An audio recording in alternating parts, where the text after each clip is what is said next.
Now, time now to look at some of the best and worst performing bourses in Africa, and of course, we're taking a look at what happened last week. And to take us through these numbers, I'm joined in studio by Gerhard Le Roux. He is a sales trader at Imara S.P. Reid. Now, Gerhard, just looking at some of the performances that we saw last week, and of course, I want to focus more so on Mauritius, which of course last week we saw the global competitive report from the World Economic Forum ranking Mauritius quite highly in terms of African economies doing very well ahead of South Africa. It was actually 7 places ahead of South Africa. But looking at it from that, of course, I would imagine this is good confidence for that economy.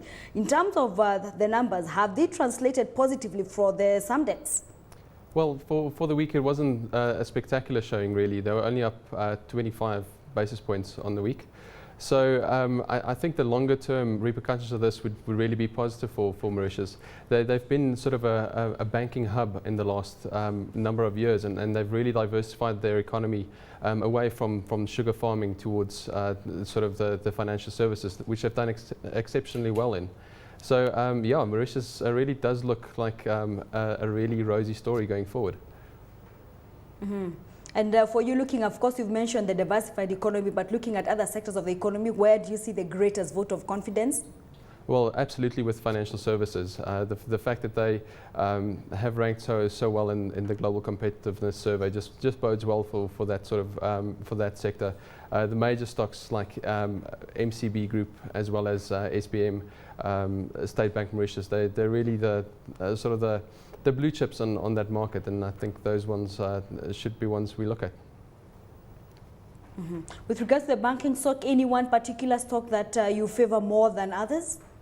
Not particularly. I do think the sector in general is quite interesting, just because a lot of the Mauritian economy sort of is now geared towards financial services. If you want to have exposure to Mauritius, it's pretty much financial services is one of the more exciting stories. Mm-hmm.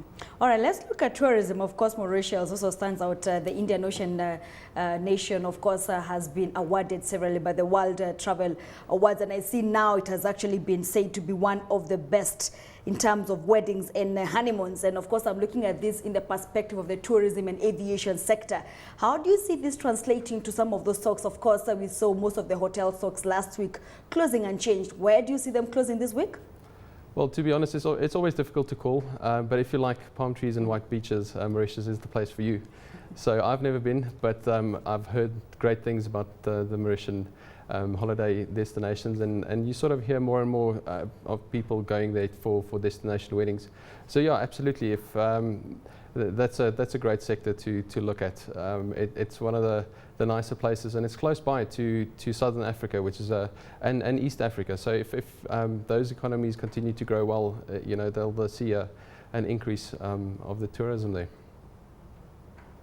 Well, Gerhard, sounds like it's a high time we book our tickets and probably go and see for ourselves and not hear as much. Absolutely. Now let's cross over and talk about Nigeria, whereby, of course, we saw broad-based weakness in Nigerian banks. Of course, the banking sector was leading in terms of disappointing earnings. But of course, looking at it from the perspective of, let me see, Qatar Bank, in terms of the acquisition that it made. For you looking at it, Qatar National Bank and the announcement that they were looking to purchase a 12% stake in ETI. How do you see that going forward for that particular stock? That's quite interesting. The ETI share is also the one that Nedbank was really keen at looking at. So we're still awaiting if there's going to be any sort of deals there. But when it comes to the banking stocks in Nigeria, there's a couple that we quite prefer, and it's Access Bank of Nigeria as well as Zenith Bank. Both of those are really strong first-tier banks, and they pay spectacular dividends, and they're just the medium to long-term looking at the Nigerian banking sector is quite rosy, and with a growing economy and fairly attractive earnings numbers out of those two banks, I think those are the ones to look at. Mm-hmm.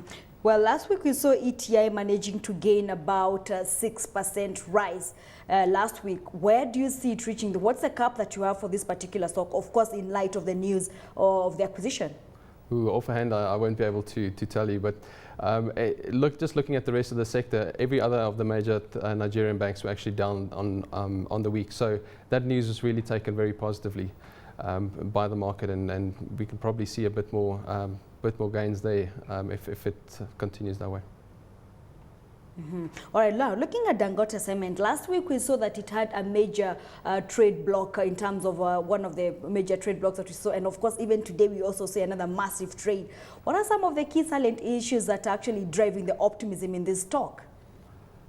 So I don't know offhand who actually purchased the block of shares, but we've seen the PIC of South Africa actually make fairly large-scale acquisitions of Dangote Cement over the last while, over the last couple of months, not really recent, but it's an attractive story. They've got really broad-based operations across the continent, with expansions in Zambia coming up and beyond. So it is.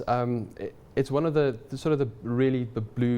bluest of the blue chips when it comes to when you look at Africa. It's one of those stocks that you have to have in your portfolio. The valuations do look a bit aggressive at the moment. So it's one of those that you sort of buy on the dips, but you always have some in your portfolio. But looking at it from the regional expansion, of course, they're very aggressive when it comes to sub-Saharan Africa. How do you see that translating to the bottom line? Of course, most of these plants have not yet come on stream, including the Kenya one, yes, and the Zimbabwe one that the Zambia one that you mentioned, and of course we also have Tanzania. But once we have them on stream, what does it do for the bottom line?